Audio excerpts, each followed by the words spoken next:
नमस्कार, आप देख रहे हैं बिग फाइट लाइव। आपके साथ मैं हूं श्वेता मिश्रा अवस्थी। अब की बार महाराष्ट्र और झारखंड में किसकी सरकार? जनता परिवर्तन को तैयार या फिर से महाराष्ट्र में महायुति सरकार? झारखंड में हेमंत सोरेन का किला बचेगा या फिर बीजेपी कब्जा करेगी? राजस्थान और यूपी के उपचुनाव में कौन बाजी मारेगा? ये ऐसे सवाल है जिनका जवाब मिलना अभी बाकी है। नेताओं का भाग्य ईवीएम में कैद हो चुका है और उनकी किस्मत का फैसला 23 नवंबर को होगा। लेकिन एग्जिट पोल में महाराष्ट्र में फिर से महायुति की वापसी के संकेत मिल रहे हैं। 10 एग्जिट पोल में से 6 में बीजेपी गठबंधन की सरकार बन रही है, तो वहीं झारखंड में 7 में से 5 में बीजेपी की वापसी के संकेत मिल रहे हैं। यूपी में भी बीजेपी सपा पर भारी पड़ती दिख रही है। कुछ ऐसे ही हालात राजस्थान में भी है, लेकिन एग्जिट पोल कितने एग्जैक्ट होंगे इसका खुलासा तो 23 नवंबर को ही होगा, जब नतीजे आएंगे। सियासी दलों को एग्जिट पोल पर कितना विश्वास है, ये तो वही बता सकते हैं। किसकी सरकार बनती दिखती है वो तो सही बताता है, और जिसकी एग्जिट पोल में सरकार नहीं बनती दिखती वो तो उसे झूठा ही बताता है। और ऐसे में सवाल यही है कि आखिर सत्ता के सिंहासन तक कौन पहुंचेगा। आज बात इसी खास मुद्दे पर।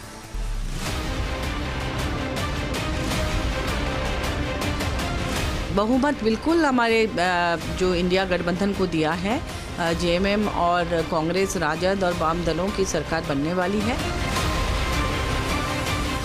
जनता ने भारतीय जनता पार्टी एनडीए को वोट किया है और शानदार बहुमत प्राप्त करके हम सरकार बनाने जा रहे हैं।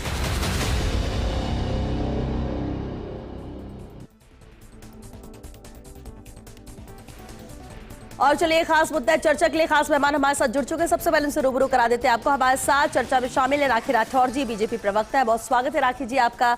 हमारे साथ मौजूद है देवेंद्र शास्त्री जी, राजनीतिक विश्लेषक है। देवेंद्र जी आपका भी बहुत स्वागत है। राजनीतिक विश्लेषक एकलव्य सिंह जी भी मौजूद है, चर्चा में शामिल। एकलव्य जी आपका भी बहुत स्वागत है। बेहद अहम मुद्दा है, एग्जिट पोल आ चुका। और साथ ही अदिति नागर भी हमारे साथ जुड़ चुकी है, दिल्ली न्यूज एडिटर। अदिति आपका भी बहुत स्वागत है, क्योंकि खास मुद्दा है, वोटिंग यहाँ पर खत्म हो चुकी है, एग्जिट पोल आ गए, इंतजार परिणामों को लेकर है। लेकिन उससे पहले जो एग्जिट पोल है वो क्या कहते हैं? शुरुआत राखी जी आपसे ही करते हैं, क्योंकि इससे पहले भी जब हम चर्चा कर रहे थे, प्रचार प्रसार चल रहा हो, वोटिंग हो रही हो, अपने अपने दावों की बात कही जा रही थी, लेकिन एग्जिट पोल एनडीए के लिए जरूर खुशखबरी लेकर आए अगर ये एग्जैक्ट रिजल्ट होता है। देखिए Shweta, with all due respect to exit poll, क्योंकि एग्जिट पोल कई बार आगे पीछे चलते हैं, हम अपने एग्जैक्ट पोल पर विश्वास करेंगे। वो एग्जैक्ट पोल जो हमारे संगठन की संरचना से हमें मिले हैं, हमारे पन्ना प्रमुख, हमारे बूथ अध्यक्ष, मंडल अध्यक्ष, जिला अध्यक्षों से जो हमें फीडबैक मिला है, उसके अनुसार दोनों स्टेट्स के अंदर और बाकी उपचुनाव में भी जो एनडीए है वो बहुत बेहतर परफॉर्मेंस करेगी। आप देखिएगा कि महाराष्ट्र में एक बार फिर विश्वास जो है वो डबल इंजन की सरकार पर होगा, और झारखंड के अंदर भी हम लोग बहुत पूर्ण बहुमत के साथ, बहुत कंफर्टेबल बहुमत के साथ में वहां पर अपनी सरकार बनाएंगे। क्योंकि दोनों के कारण हैं। जिन मुद्दों पर हमने चुनाव लड़ा है, चाहे वो रोटी बेटी और माटी को बचाने के लिए हमने झारखंड में चुनाव लड़ा, और या हम महाराष्ट्र के अंदर वहां मराठा अस्मिता को बचाने के लिए काम कर रहे हो। जो महाराष्ट्र हमारी आर्थिक राजधानी के रूप में जिसकी पहचान है, उसको फिर से 1 ट्रिलियन इकोनॉमी के रूप में हम लोग एस्टैब्लिश करना चाहते हैं। क्योंकि मैं बताना चाहूंगी, जब कर्नाटक में बीजेपी गवर्नमेंट थी और महाराष्ट्र में कांग्रेस गवर्नमेंट थी, तो जो निवेश है हमारे देश में वो सबसे ज्यादा कर्नाटक में आया था। लेकिन जैसे ही वहां पर हमारी महायुति सरकार आई, महाराष्ट्र को फिर से एक बार हमने सबसे ज्यादा निवेश वाला स्टेट बनाने का काम किया है। तो जिस तरह से प्रोग्रेस के काम हमारे काम वहां पर हुए महाराष्ट्र में, और झारखंड के अंदर जिस तरह से घुसपैठियों का एक बहुत बड़ा मुद्दा है, यहां तक कि जो कांग्रेस के गुलाम मीर वहां के नेता हैं, उन्होंने ये तक कह दिया कि घुसपैठियों को हम सस्ता सिलेंडर देंगे। इस स्टेटमेंट से साफ नजर आता है कि वहां के युवाओं के अधिकार को किस तरह से वो बाहर के लोगों घुसपैठियों के साथ बांटना चाहते हैं। महिलाओं की सुरक्षा की वहां बात करूं, घोटाले तो आपने टीवी पे देखे ही होंगे, 300 करोड़ से ऊपर के अमाउंट जो है वो घरों के अंदर उनके मंत्रियों के मिले। तो भ्रष्टाचार एक मुख्य मुद्दा है, जो आदिवासी संस्कृति है वहां पर मुख्य मुद्दा। और निश्चित तौर पे जनता जो है अटल जी द्वारा बनाए गए झारखंड को मोदी जी संवारेंगे, निश्चित तौर पे जनता हम लोगों को वोट करेगी। चलिए ठीक है, ये भरोसा है। और एग्जिट पोल के आने के बाद एनडीए का बीजेपी का भरोसा और ज्यादा बढ़ गया। देवेंद्र शास्त्री जी भी हमारे साथ हैं। देवेंद्र जी, क्या आपका एनालिसिस कहता है? क्योंकि एग्जिट पोल का अगर इतिहास उठाकर देखिए, और अभी ही हाल में बात करें, छत्तीसगढ़ के रिजल्ट्स की बात करें, लोकसभा चुनाव की बात करें, हरियाणा की बात करें, इसके बाद से कहीं ना कहीं भरोसा डगमगाया है। और अब जब एग्जिट पोल यहाँ पर सामने है, क्योंकि दोनों अहम राज्य है, महाराष्ट्र और झारखंड, दोनों की हम बात कर लें, पिछले 5 साल बहुत उतार चढ़ाव इन दोनों राज्यों ने देखा है। ऐसे में स्थायी सरकार की चाहत वहां के लोगों की है। क्या उम्मीद और क्या आपको नजर आता है? क्या कहता है आपका एनालिसिस इस एग्जिट पोल को लेकर?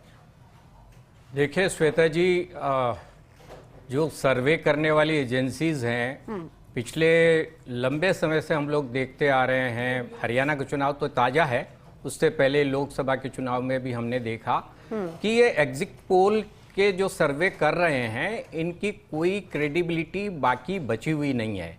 ये ज्योतिषी के तरह से भविष्यवाणी के मात्र करते हैं और उसमें भी एक बहुत बड़ा दर्दनाक कारनामा ये है कि आज के दिन जहां वोटर खरीदे जा रहे हैं, जहां विधायक खरीदे जा रहे हैं, जहां सांसद खरीदे जा रहे हैं, तो कोई सर्वे एजेंसी ये कहे कि वो बिकती नहीं है तो वो एक महा झूठ है। तो इस एजेंसीज भी बिक रही हैं और बिके हुई परिणाम आपके सामने बहुत बार आते हैं। इसीलिए हम देखते हैं कि एग्जिट पोल कुछ होता है और बाद में रिजल्ट कुछ और आता है। इतना फर्क आता नहीं है। अगर आप वोटर के पास जाते हैं तो 90% सही सही आपको जानकारी मिल जाती है, लेकिन आश्चर्यजनक है कि ज्यादातर एजेंसीज के सर्वे गलत साबित हो रहे हैं। लेकिन देवेंद्र शास्त्री जी, अगर आपकी बात को इस पर एक सवाल है कि आपने कहा कि अगर एजेंसियां भी बिक जाती है और इसलिए बहुत ज्यादा डिफरेंस होता है और जब परिणाम आते हैं तो वो बिल्कुल ही उलट आते, लेकिन इससे तो नुकसान उन एजेंसियों का ही है, क्योंकि उनके लिए तो विश्वसनीयता आम जन की होनी चाहिए, तो उससे फिर तो कोई मायने नहीं रखता अगर ये बिक रही है। निश्चित रूप से नुकसान एजेंसीज का है, लेकिन उनको भरपाई होती है फाइनेंशियली। मैं खरीद फरोख्त की बात हो रही है ना, पैसे के सामने तो सब कुछ बिक जाता है। तो ये इस वजह से जब हम ये डिस्कशन के लिए आते हैं कि साहब एग्जिट पोल क्या बता रहे हैं, तो उनके ऊपर बहुत ज्यादा बहस करने की गुंजाइश नहीं होती है, क्योंकि वो उनकी सच्चाई जो है अब आम आदमी के गले नहीं उतरती है।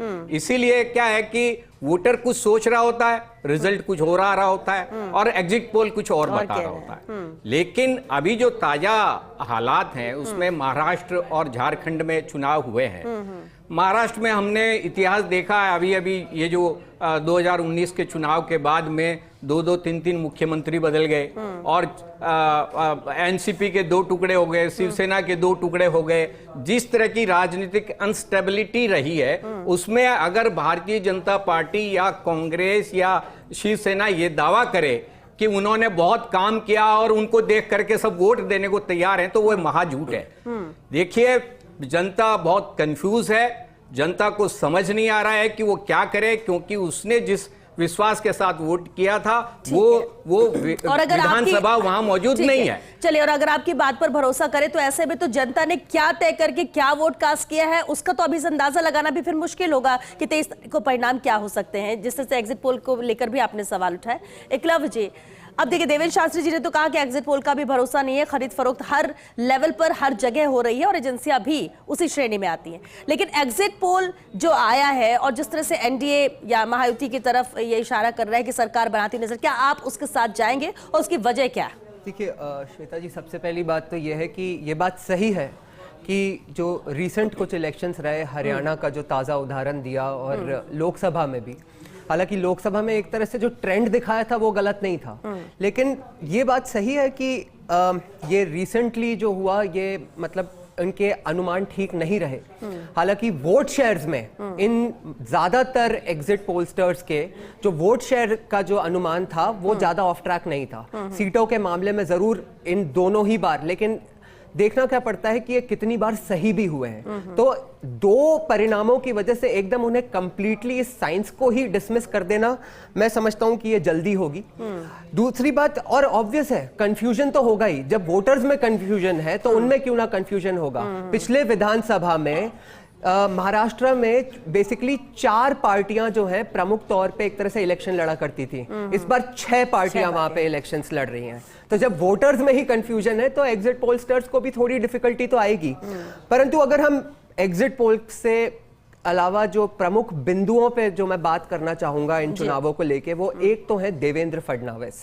देखिए देवेंद्र, मैं मानता हूं कि मोदी जी के बाद इस देश में भाजपा में अगर एक योगी आदित्यनाथ जी और हिमांता बिस्वा शर्मा जिस तरह से उभरे उस तरह से आज अगर भाजपा का कोई नेता सबसे बड़ा उभर के इस देश में आया है तो वो देवेंद्र फडणवीस है।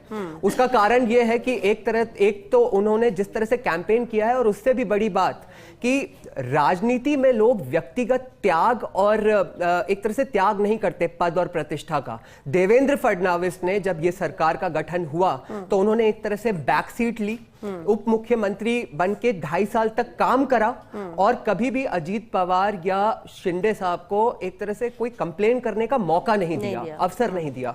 और उसके अलावा शिंदे साहब की भी जो मुझे उनकी आज जो एक सबसे पॉजिटिव बात लगी आज के कैंपेन में, जब सुबह उन्होंने अपना वोट कास्ट करा और उनसे मीडिया के कुछ कर्मियों ने पूछा कि आपको क्या लग रहा है, तो उन्होंने कहा कि देखिए 2.5 साल आपने उनका कार्यकाल देखा है और 2.5 साल मेरा कार्यकाल देखा है, आपको जो सही लगे वो उसके लिए वोट करिए, लेकिन वोट जरूर करिए। और देखिए इसमें जो जनता के बीच में जाने का जो एक तरह से वो गए हैं, उनको एडवांटेज रहा है उद्धव ठाकरे जी के मुकाबले, क्योंकि उद्धव जी एक तो कोरोना का भी समय रहा उनके कार्यकाल में, और दूसरा उनका पर्सनली जो उनका स्वास्थ्य था वो थोड़ा कमजोर भी रहा।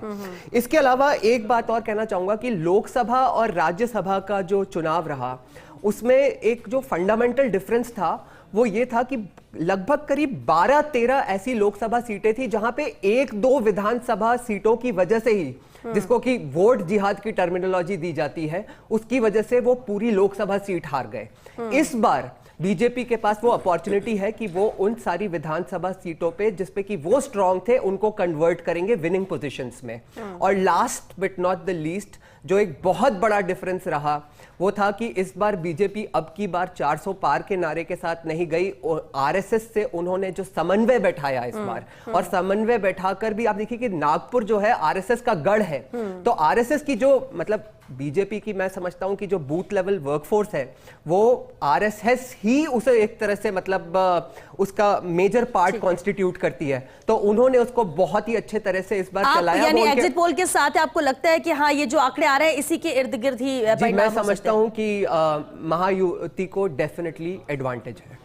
चलिए ठीक है। अदिति नागर भी लगातार हमारे साथ बनी हुए हैं। अदिति देखिए सबका अपना अपना एनालिसिस है, लेकिन एग्जिट पोल को लेकर भी इसलिए भी सवाल उठना लाजमी है कि विश्वसनीयता पर सवाल उठे हैं पहले जो एग्जिट पोल्स आए, परिणाम आए, लेकिन पहले के जो गणित था, जो सर्कमस्टेंसेस महाराष्ट्र को लेकर थे या झारखंड को लेकर थे, और अब 5 साल बाद जब चुनाव हुए हैं आज की स्थिति अलग है।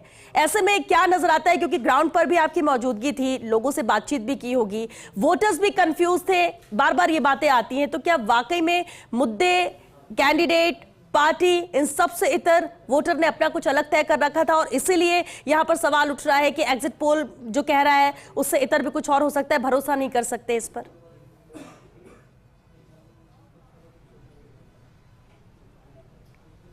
देखिए सबकी अपनी अपनी राय होती है। जाहिर तौर पे कोई एग्जिट पोल किसी के लिए सूटेबल है, किसी के लिए सूटेबल नहीं है, और जाहिर तौर पे पिछले 2024 के चुनाव, हरियाणा चुनाव के नतीजे, लंबे समय से यहाँ तक कि यूएस में जो एग्जिट पोल आया था जो वो भी गलत निकला था, जबकि वहां पर सटीक होता है। तो इसलिए ये सवाल उठना और ये तमाम चीजें लाजमी हैं। लेकिन अब आपने कहा है कि अगर ये एग्जिट पोल जमीन पर मुझे क्या दिखा था, और अगर ये एग्जिट पोल सच है तो ऐसा सच क्यों हुआ है, इन सभी पर बात करते हैं। पहले तो अगर हम महाराष्ट्र का जिक्र करें तो महाराष्ट्र में अगर ये एग्जिट पोल सच हैं, जो कि समझ आते हैं अगर जमीन पे हम गए, तो क्या सवाल थे? सबसे पहला, महिला वोट बैंक महाराष्ट्र में, झारखंड की बात अभी बाद में करेंगे, महाराष्ट्र में लाडली बहन योजना का इंपैक्ट वैसा ही नजर आया जैसा मध्य प्रदेश में, जो महाराष्ट्र से जुड़ा हुआ इलाका है, अगर विदर्भ की बात करें, मध्य प्रदेश में नजर आया था। लाडली बहन योजना एक बहुत इंपॉर्टेंट फैक्टर रोल प्ले करेगा इस एग्जिट पोल को सच साबित करने में, और वहां की जितनी महिलाएं हैं वो भाजपा के साथ जाएंगी। दूसरी बड़ी बात है कि वहां पर जो ओबीसी वोट बैंक है, जिसको लामबंद करने की कोशिश बीजेपी संगठन ने की है, वो भी काफी हद तक कामयाब होता नजर आ रहा है अगर ये एग्जिट पोल सच है तो। दूसरी बड़ी बात है, जो 6 पार्टियां आ गई, भारतीय जनता पार्टी किसी भी चुनाव में अभी क्या कर रही है, या कोई भी चुनाव में क्या होता है, अपना वोट बैंक बचा के रखो, सामने वाले वोट बैंक में सेंधमारी करो, जो झारखंड में भी हुआ, जो एनसीपी डिवाइड होने से हुआ, जो शिवसेना डिवाइड होने से हुआ। तो अपने वोट बैंक को कंसोलिडेटेड रखा और सामने वाले के वोट बैंक में सेंधमारी, यानी कि पश्चिम महाराष्ट्र में कैसे हुआ, या फिर अगर शिवसेना में शिंदे ग्रुप और उद्धव ठाकरे के फिर हिंदुत्व वाले एजेंडे को चुरा के ले जाना, जो एक उद्धव ठाकरे बाला साहेब ठाकरे वाला मुद्दा था, तो वो पूरा वोट बैंक, तो ओबीसी वोट बैंक को कंसोलिडेट करने में कामयाब हुई अगर ये सच है तो ये बहुत सारे फैक्टर्स हैं। और दूसरी बड़ी बात है, जमीन पर भी जब हम गए तो वहां का जो युवा था, जो एक मिडिल क्लास जो रोज मेहनत कर रहा है, लोकल ट्रेन से जा रहा है, आ रहा है, काम कर रहा है, उसके लिए क्या महत्वपूर्ण था? उसके लिए था कि भाई पहली बात, हमें यह नहीं पता कि किसको हम वोट देते हैं और सुबह क्या होता है, सरकार किसको आती है और कौन बनता है। इसलिए वो अपने लिए इस 5 साल को ये रखना चाहता है कि ऐसे कोई लोग जो हमें आगे ले जाएं, प्रोग्रेसिव योजनाएं हों। और under the carpet, behind the curtains वो यही कह रहे थे कि केवल नरेंद्र मोदी की सरकार ही है जो हमें इस तरह से प्रोग्रेसिव योजनाएं दे सकती है, क्योंकि अगर शरद पवार का जिक्र हो तो कितने टाइम आगे हैं, या कांग्रेस के लिए किसी तरह का एक प्लान समझ नहीं आ रहा। तो जाहिर तौर पे अगर हम एग्जिट पोल की बात करें तो महाराष्ट्र के लिए मोर और लेस ये नजर आता है। और दूसरी बड़ी बात है, ये महाराष्ट्र का चुनाव मैनेजमेंट का चुनाव था, जैसे हरियाणा था। हरियाणा से बहुत बड़ा मैनेजमेंट महाराष्ट्र में रिक्वायर्ड है, और भारतीय जनता पार्टी के लिए मैनेजमेंट सबसे बड़ी चीज है। भारतीय जनता पार्टी मैनेजमेंट में कोई सहानी नहीं है। अब आते हैं झारखंड पे। अगर मेरे सोर्स ये बता रहे हैं कि 3 से 4 सीटों का टक्कर है दोनों पार्टी में, एग्जिट पोल कुछ भी कह रहा हो, लेकिन अभी कुछ भी हो सकता है। लेकिन अगर ये एग्जिट पोल सच है तो फिर सबसे बड़ी बात है कि घुसपैठियों का मुद्दा काम कर गया। आदिवासी वोट बैंक में सेंधमारी हो गई जो कोशिश की गई थी, और जिस तरीके से पूर्व मुख्यमंत्री थे जो हेमंत सोरेन के आने के बाद उनको हटाया गया, उनको पार्टी से निकालना बीजेपी के लिए कारगर साबित हो गया। ये तमाम मुद्दे रहे, खास तौर पर जो पोलराइजेशन की कोशिश की थी कि हिंदू एकजुट हो जाए, और मुस्लिम और वक्फ बोर्ड का जिक्र हुआ, और आदिवासी वोट बैंक कुछ पूछना चाह रहे थे, तोड़ने की कोशिश की, वो बीजेपी कामयाब हो गई। लेकिन क्योंकि जमीन में बता रही है कि कांटे की टक्कर है। ठीक है, एकलव्य, क्योंकि अदिति जी वहाँ पे ग्रास रूट पे उन्होंने देखा परिस्थितियों को, तो मैं एक चीज पूछना चाह रहा था कि योगी जी ने जो एक नारा दिया, देखिए कुछ तो कॉर्पोरेट ऑफिसेज में नारे बनाए जाते हैं, जैसे कि अब की बार 400 पार, और उसका क्या हश्र हुआ वो हमने लोकसभा में देखा।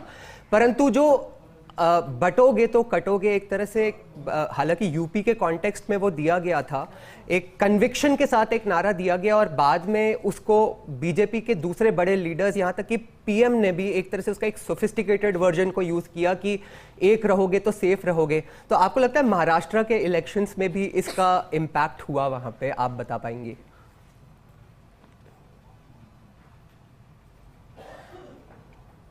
बिल्कुल, देखिए वैसे देखा जाए तो भारतीय जनता पार्टी के पास जाति की काट न थी न है, इसलिए कमंडल मंडल की जब राजनीति हुई तो धर्म आ जाता है। भारतीय जनता पार्टी के पास जाति काट यही है, चाहे वो कारगर है या नहीं है, पर वो जो परसेप्शन और मैसेज की राजनीति में भारतीय जनता पार्टी के लिए फिट है।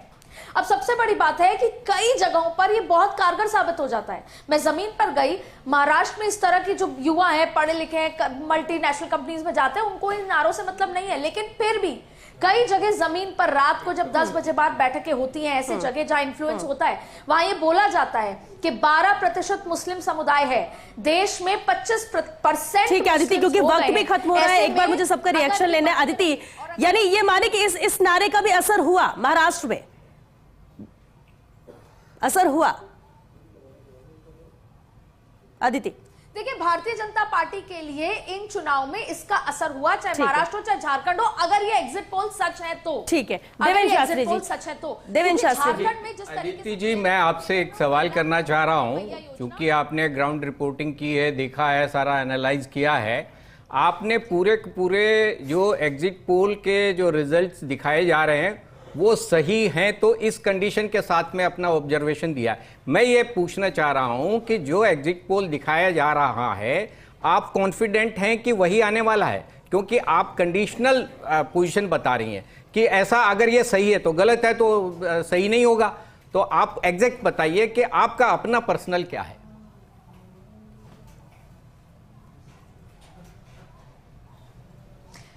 अगर आप बिल्कुल एक लाइन में समझना चाहते हैं तो महाराष्ट्र के एग्जिट पोल फिर भी सही नजर आ रहे हैं, लेकिन झारखंड में अभी भी मुझे लगता है कि 3 से 4 सीटों का फर्क होगा जो भी जीतेगा। ठीक है। और जेएमएम अभी टक्कर में है। जी, जबकि झारखंड के लिए ही बीजेपी की तरफ से कॉन्फिडेंस कि हम 2/3 तो जीत रहे हैं, हम एक तरफा सरकार बना रहे हैं और महाराष्ट्र में भी हम बहुत मजबूत स्थिति में हैं। फिर झारखंड में जो टक्कर की बात आ रही है, जो एग्जिट पोल कह रहे हैं, देखिए हर चुनाव एक डिफरेंट चुनाव होता है श्वेता, और उस चुनाव को कैसे लड़ा जाता है, सेंटिमेंट्स की जैसे बात की उन्होंने खुद इस बात को माना कि आदिवासी जो वहां पर लोग हैं उनकी वोटों में सेंधमारी हुई है, वहां घुसपैठ का एक बहुत बड़ा मुद्दा है, महिलाओं की सुरक्षा का बहुत बड़ा मुद्दा है, भ्रष्टाचार एक बहुत बड़ा मुद्दा है जो कि ग्राउंड लेवल तक गया है। झारखंड एक ऐसा स्टेट जहां पे बहुत सारे नेचुरल रिसोर्सेज है, लेकिन वहां के युवाओं को वो अवसर नहीं मिल पाए जो कि मिलने चाहिए थे। परिवारवादी जो वहां पर लगी लगातार जो पार्टियां रही, उन्होंने लगातार भ्रष्टाचार किया। तो इसीलिए मैं कहती हूं कि वहां मोदी जी की बात पे, वहां पे चाहे एकलव्य स्कूल हो, वहां 35,000 से ऊपर गांवों का सेंट्रल गवर्नमेंट का जो काम हुआ है, वहां पर हमने उज्ज्वला योजना के माध्यम से 5 लाख से ऊपर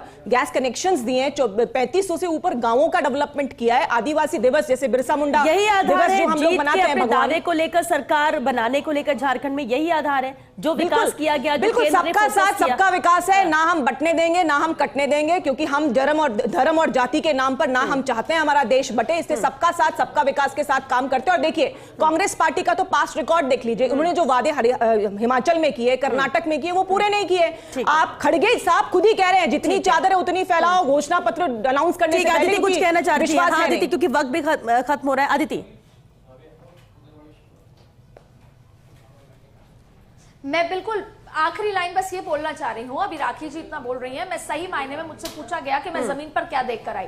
जनता को मुफ्त की फ्रीबीज नहीं चाहिए। भारतीय जनता पार्टी, आप क्या चाहते हैं कि 3,000 रुपए में महिला का सब कुछ हो जाएगा? ये उसका सम्मान है। अभी पॉलिटिकल पार्टी, जिसमें खासतौर पे भारतीय जनता पार्टी मुफ्त की चीजें देकर लोगों को डिपेंडेंट, महिलाओं को डिपेंडेंट बना रही है, ना कि महिलाओं को आजाद कर रही हैं। तो राखी जी, आप बिल्कुल, भले ही मैं जवाब देना चाहूंगी, लेकिन विकास नहीं हो रहा, वोट खरीदे जा रहे हैं। चाहे आम आदमी पार्टी से शुरू करें और भारतीय जनता पार्टी। देखिए अदिति, ये सपोर्ट की बात है, हम तो लखपति दीदी की बात करते हैं और हमने ड्रोन योजना के माध्यम से महिलाओं के हाथ में वो टेक्निक पहुंचाई है। हम लोग लगातार ये काम करते हैं कि कुछ पैसे की वजह से उनका एक कॉन्फिडेंस डेवलप हो जाए और उसके बाद वो मुख्य धारा में एड ऑन हो सके, और इसीलिए लखपति दीदी जैसे योजनाओं की बात करिए। आज आप किसी भी क्षेत्र में देख लीजिए, महिलाओं को आगे ले जाने का काम अगर किया है तो नरेंद्र मोदी सरकार ने किया है। आप एग्जिट पोल पर भरोसा नहीं कर, एग्जिट पोल को छोड़िए, आपका एनालिसिस क्या कहते हैं महाराष्ट्र और झारखंड को लेकर, एक लाइन में? देखिए, महाराष्ट्र के अंदर इश्यूज कुछ अलग हैं। वहां पर जिस तरह की राजनीतिक उठापटक हुई है, उसमें मुझे लग रहा है कि दोनों पार्टियों के लिए बराबर के समान अवसर हैं और रिजल्ट कुछ भी आ सकते हैं। और एडवांटेज मुझे लगता है कि विपक्ष को जाएगा, क्योंकि पक्ष में ऐसा कोई मेजर काम नहीं हुआ है। बाकायदा वहां पर मराठी वर्सेस गुजराती का एक इशू चल रहा है और ये रिजल्ट कुछ भी दे सकता है। झारखंड के अंदर जिस तरह की राजनीतिक परिणाम रहे, उसमें भी ये परिणाम। मैं समझता हूं कि महाराष्ट्र में इस बार जो बीजेपी को सबसे बड़ा एडवांटेज वो ये रहा है, जो उनको कई स्टेट्स में कई बार नहीं रहता, कि इस बार उन्होंने एक फेस प्रेजेंट किया है। चाहे उनके अलायंस का जो एक तरह से इनकम्बेंट चीफ मिनिस्टर थे शिंदे हो, और या फिर वो एक ऑप्शन की तरह से जो बीजेपी के एक चीफ मिनिस्टर हो सकते हैं देवेंद्र फडणवीस हो। और ये मैसेज जनता उसी से रिलेट करती है, क्योंकि जनता को लगता है कि मोदी जी तो यहां स्टेट में आके सरकार नहीं चलाएंगे ना, तो इसका एडवांटेज महायुति को मिलेगा। और मैं समझता हूं कि वहां उनकी सरकार बन रही है। और झारखंड में भी जैसा कि अदिति जी ने बताया, क्लोज फाइट में डेफिनेटली बीजेपी आगे है। चलिए, क्योंकि वक्त खत्म हो चुका, बहुत शुक्रिया आप सभी का इस चर्चा में शामिल होने के लिए। देखिए, वोटिंग खत्म हो चुके, इंतजार रिजल्ट को लेकर है, लेकिन इसके बीच में जो एग्जिट पोल है वो भी अहम भूमिका निभाता है। अब एग्जिट पोल पर आप भरोसा करें या ना करें, क्योंकि 2 दिन का इंतजार तो करना ही पड़ेगा आपको एग्जैक्ट रिजल्ट आने के लिए। शनिवार को 23 तारीख को जब एग्जैक्ट परिणाम आएंगे तो तस्वीर साफ हो जाएगी कि कितने एग्जिट पोल सही है, कितने किसके दावे सही है। आम जनता जिसे कहा जा रहा है कि कंफ्यूज स्थिति में महाराष्ट्र में रही है, किसके साथ जाए नहीं जाए, मुद्दों के साथ जाए कैंडिडेट या फिर पार्टियां जो इतनी बटी हुई हैं, सब कुछ तस्वीर साफ हो जाएगी। और इतना जरूर है कि जो सिंहासन है ये तैयार है, सिंहासन में बैठने वाले का सिर्फ नाम अनाउंस करना है, क्योंकि उसके भी भाग्य का फैसला जनता ने आज कर दिया है। इंतजार 23 नवंबर का। चलिए इसी के साथ बिग फाइट लाइव में आज के लिए बस इतना ही। नमस्कार।